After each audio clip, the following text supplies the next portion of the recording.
There's a particular phrase that every male lead says in a romantic comedy. She's not like other girls. She's not like other girls. She's not like other girls. Not like other girls. She's not like other girls. And we always know what he means. She drinks beer instead of cocktails. She watches the game instead of complaining about it. She's cool. But cool according to who? Because if you look at where the cool girl's personality actually comes from, it almost perfectly mirrors what the man standing next to her wants her to be. They were assembled for her by a writer who was probably a man, who was probably writing his dream girl and calling it a character, instead of having the character get her own interest for a reason. So, let's talk about how she gets made if she's written well, and how the trope falls short when it is forced onto the audience. The difference lies in 4 reasons, and the first one happens before she even opens her mouth. Let me ask you a question nobody asks when they're watching How I Met Your Mother. Why does Robin like scotch? Not does she like scotch, she clearly does, it's one of her defining traits. She drinks scotch? I love a scotch that's old enough to order its own scotch. But why? What's the story there? Some of you might know the answer. It's because of her father who raised her as a boy. That's a good thing. She has her own interests because of a difficult past, and I'm not here to critique that part. The part I want to look at is that her past conveniently makes her attractive to Ted and Barney. You know, the smoking, drinking beer, watching hockey games, that's what they're drawn to. Her interests are just a list of what the male leads like. This is the first mistake writers make with the cool girl, and it's so embedded in how these characters get built that most writers don't even notice they're doing it. They start with the male lead. They figure out who he is, what he's into, what kind of woman would fit his world. Then they build her outward from his desires rather than inward from her own history. Again, I'm not saying this is the case with Robin, as she does have that backstory revealed in season 4. I'm talking about shows that don't give us that backstory. The result is a character whose interests have no origin. They just exist, fully formed, exactly to fit her male counterparts. The absolute best satire version of this is Vanessa in Deadpool. She's dark, she's sexually aggressive, she trades escalating trauma backstories with him like it's a sport, and kinda wins. She is every single thing a man with Deadpool's specific personality would assemble if he sat down to build his ideal woman from scratch. Now, of course, real people don't work like that. Real people have interests that come from specific formative experiences that build up. And those experiences don't always line up neatly with the person they end up with. They create friction. They open up parts of someone's life their partner hasn't been invited into yet. That friction is what makes a character feel like a person. The cool girl has none of it, because her interests were never hers to begin with. The fix isn't complicated. Give her something he doesn't get. Give her a passion that predates him, that exists completely outside his world, that she's not going to explain or justify. Let her be into something he finds boring, just to give her something he won't understand. The moment a character has interests that don't serve the male lead's comfort, she stops being a mirror and starts being a person.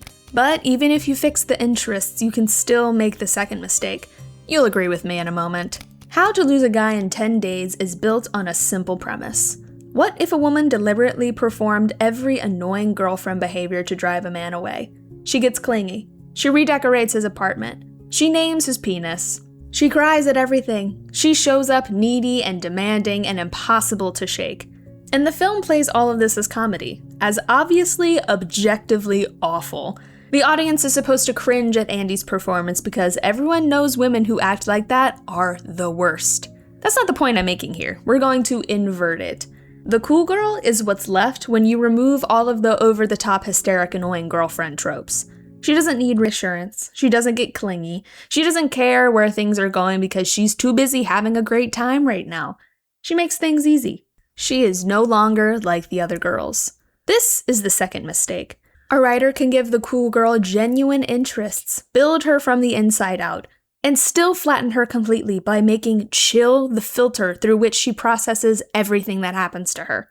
In this case, the absence of a personality is what makes the character a cool girl. A person with a real inner life gets annoyed and wants things they don't get, and they get disappointed when they don't get it. The cool girl doesn't do any of this. She's endlessly accommodating, just rolls with whatever curveball is thrown her way.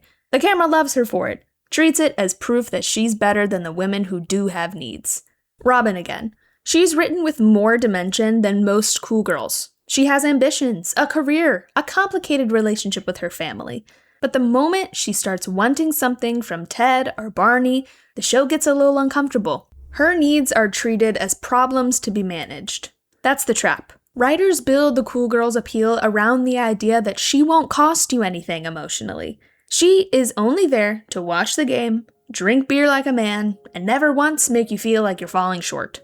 No real woman can sustain that. Now, look what effect that has on other female characters, which is the next mistake you can make. That 70s show ran for 8 seasons. For most of them, the dynamic between Donna Pinchotti and Jackie Burkhardt was simple. Donna was cool, Jackie was not. Donna is tall, athletic, talks about wrestling. She doesn't fuss over her appearance. She's straightforwardly one of the guys, in a way the show treats as obviously admirable. Jackie is everything Donna isn't.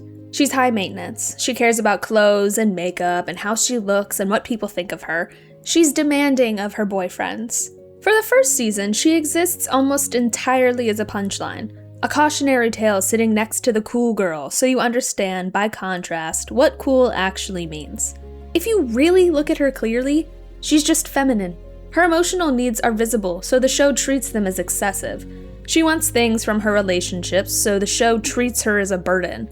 The crime Jackie commits over and over is wanting things and not pretending otherwise.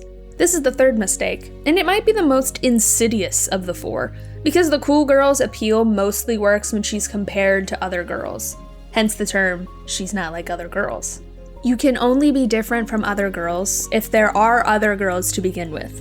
I never expected to say that sentence out loud, but here we are. Writers do this almost reflexively. They introduce the cool girl alongside a foil, the uptight ex, the high-maintenance friend, the woman who cares too much about the wrong things. The foil exists to make the cool girl look good by comparison, and the comparison always runs in one direction. Feminine interests are shallow. Masculine ones are substantial. Emotional needs are weakness. Emotional detachment is strength. What the show never stops to ask is why those two things got ranked that way. Who decided that caring about how you look is less valid than caring about cars?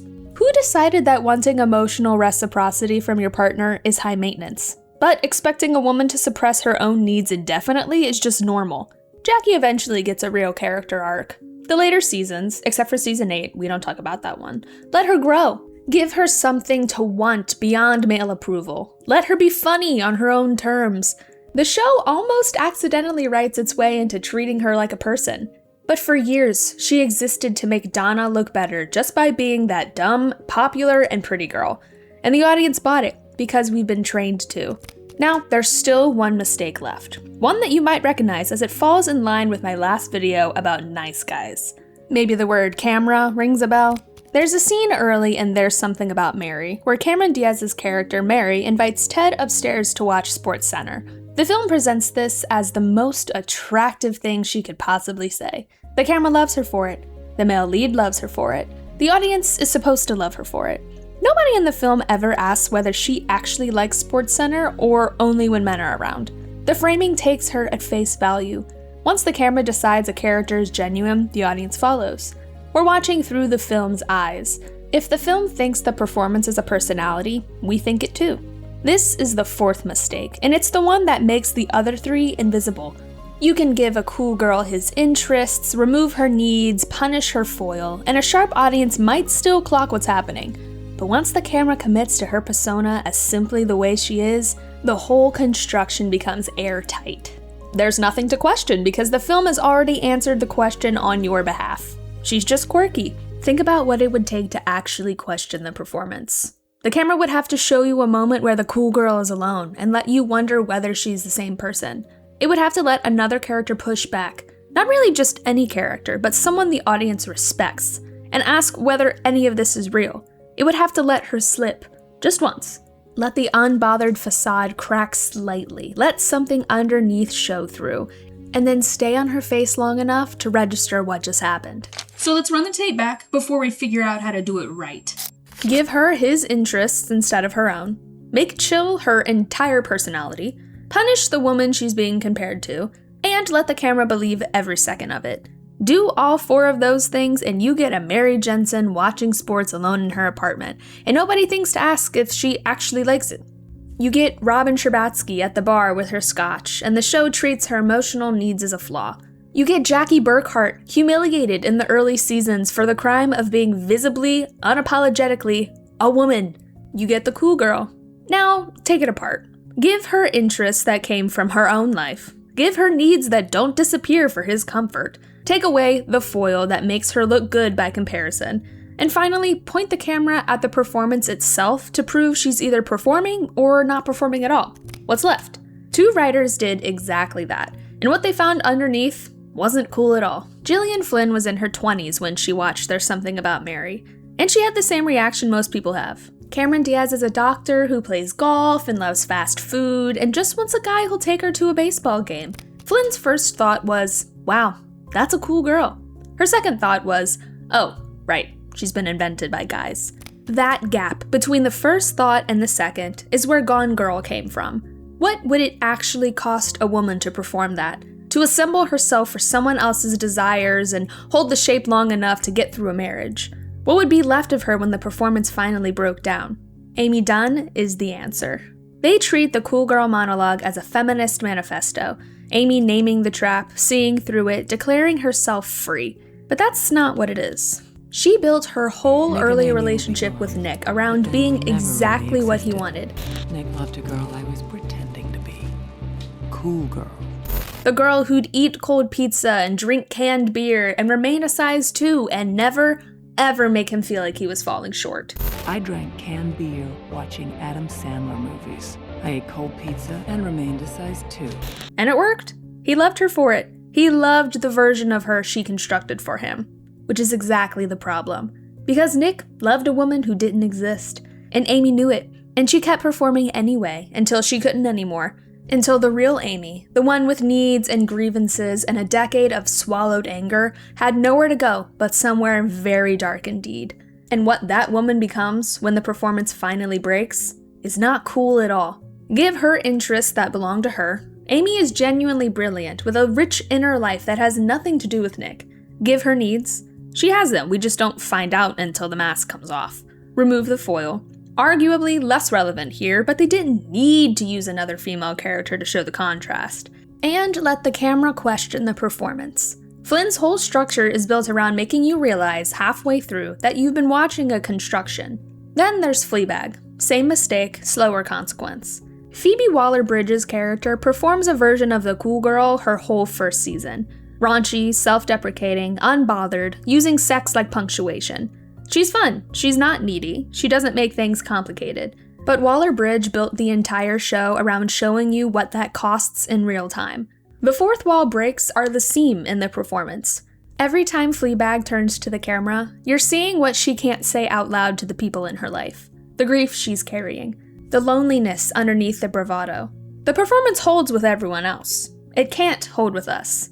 Amy snaps. Fleabag cracks slowly. 2 different speeds, same rupture.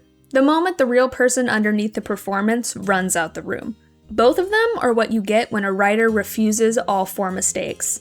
Both of them are also what you accidentally create when you commit to all 4 without realizing it. The cool girl, maintained long enough, becomes either of these women. She was always going to break. The only question was how. That's also what is way different from Nice Guys. Don't know what I mean? Click here to find out.